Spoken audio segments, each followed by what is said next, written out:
자, 불구속됐습니다. 그리고 불구속 상태죠, 현재.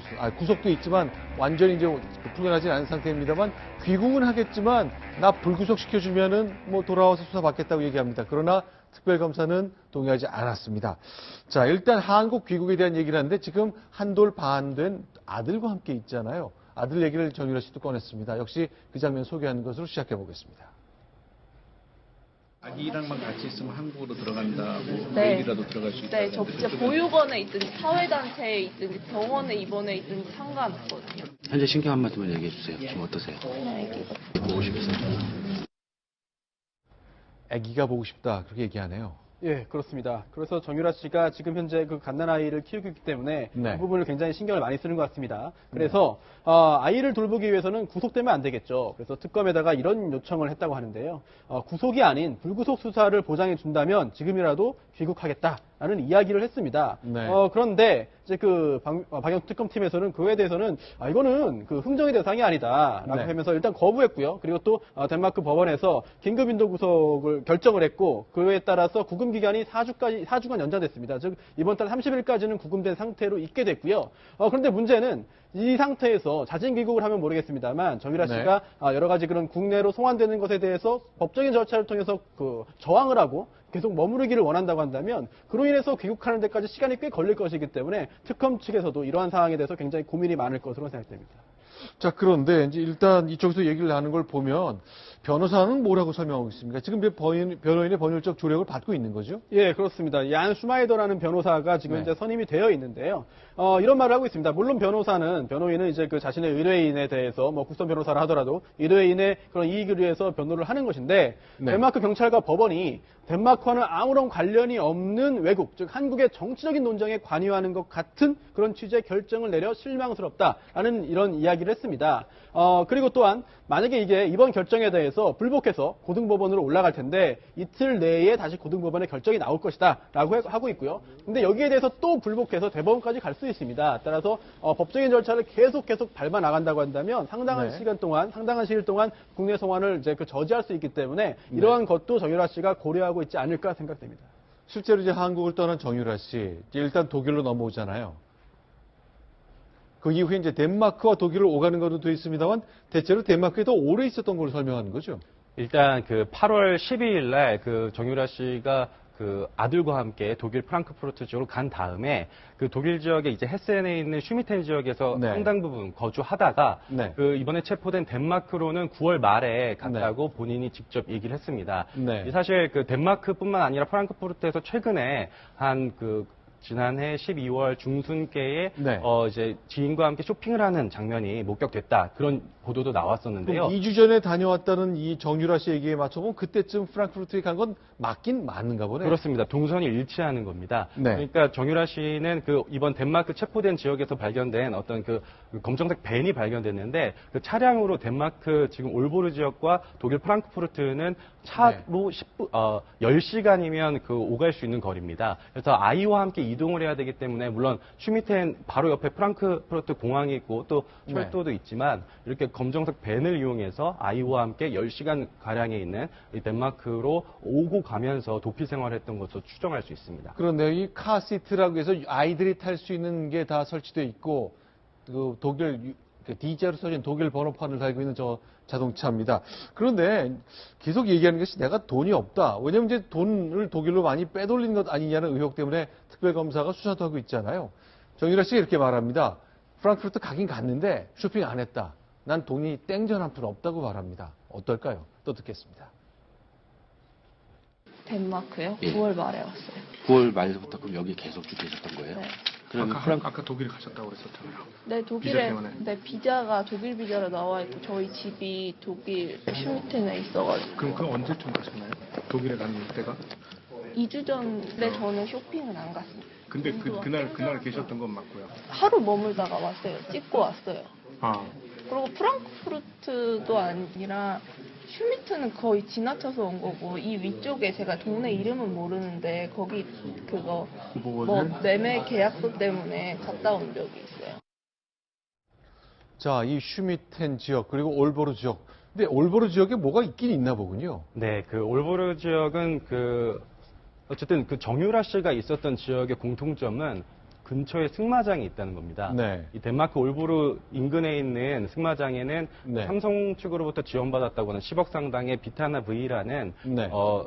명마가 그곳에 네. 있었고요. 실제로 어저께 인터뷰에서도 본인이 말을 타기 위해서 덴마크에 왔다고 정유라 씨가 밝힌 바가 있습니다. 네. 그리고 어쨌든 아까 말씀드린 것처럼 체포 장소인 덴마크 올보르에서 독일 네. 슈미텐 지역 이곳에서는 뭐 비덱 타우누스 호텔 등 여러 채의 주택이 네. 있었던 걸로 알려졌는데요. 네. 그것과는 차량으로 10시간 거리다. 그래서 네. 아이를 데리고 이동하기 쉬운 용이한 지역이었다고 볼 수가 있습니다. 자, 그러면요. 이제 자택은 어떤 모습인지 굉장히 궁금합니다. 신 기자. 저희가 이제 영상 좀 보여드릴 텐데 좀 설명 좀 해주십시오. 네, 어저께 바로 정유라 씨가 체포된 바로 거주지인데요. 아, 강아지, 고양이 사료가 눈에 띄는 것 같군요. 그렇습니다.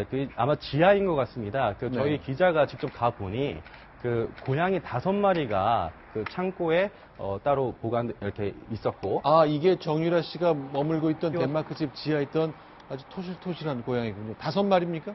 그렇습니다. 5마리가 저희 기자가 센 걸로는 5마리였고요. 일부 언론에서 9마리라고 한 것도 있습니다. 그리고 지하로 내려가게 되면은 개도 2-3마리가 있었다. 이렇게 보도가 됐습니다.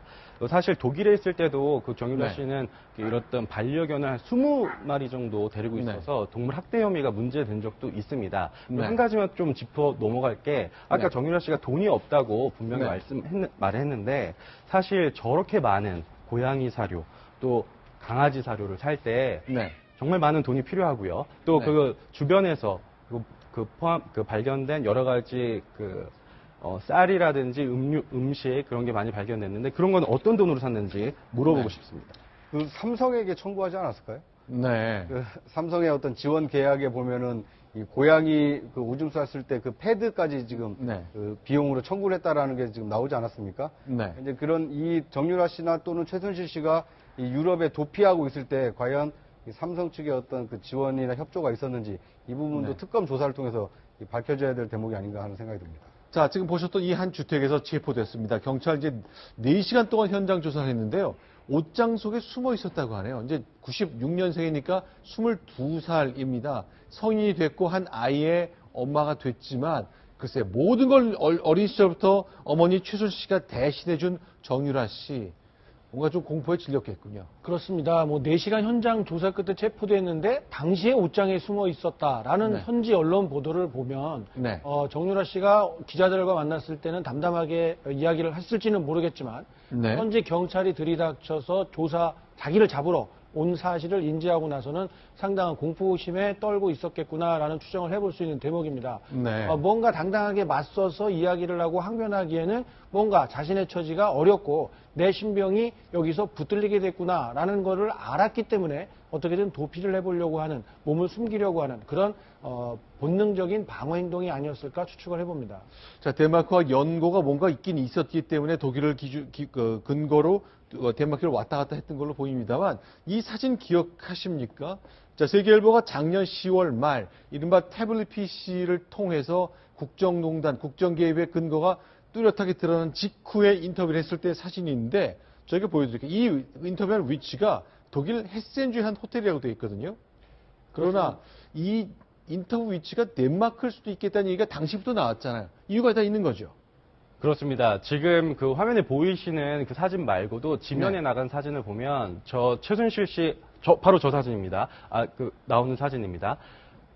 아랫부분에 콘센트가 보이시죠? 네. 바닥에 붙어 있는 콘센트가 보이실 텐데요. 네. 이게 언론에서 보도했을 때 독일의 한 호텔이라고 했는데 독일은 네. 이 건축 관련 법상 이 네. 콘센트를 지면에서 30cm 떨어져서 약간 위에 네.